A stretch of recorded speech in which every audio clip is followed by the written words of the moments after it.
Hello, I'm Luke Hatfield. I'm joined by Joe Edwards here at Shropshire Star. Joe, great news for Shrewsbury Town and Shrewsbury Town fans. They've hit that target for safe standing. Is safe standing something that's going to be really good for Shrewsbury Town? Yeah, it certainly has potential. Obviously, sets them apart. This is unprecedented really for a football league club, and obviously, I cover non-league quite regularly with Telford, and obviously there's plenty of grounds we stand in there, and it can make for a fantastic atmosphere.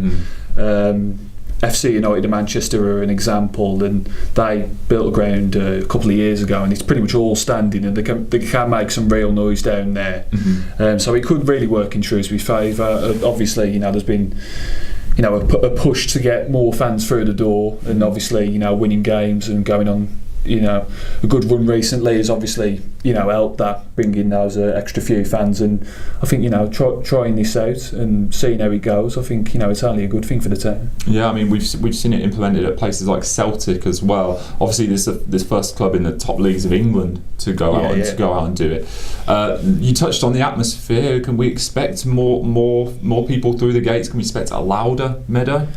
Well, you tend to see with these kind of standing areas. You see it at Celtic. There's kind of like the Celtic, ultras, or whatever you'd use that term. You get that section at Palace as well. If you watch them, they haven't necessarily got a standing area, but they always have in the main stand. They've kind of got a certain section of fans are always standing and they're not sitting down often. They're not sitting down often, and it could very well boost the atmosphere at the Meadow. The players deserve it at the moment. They've been on a phenomenal run.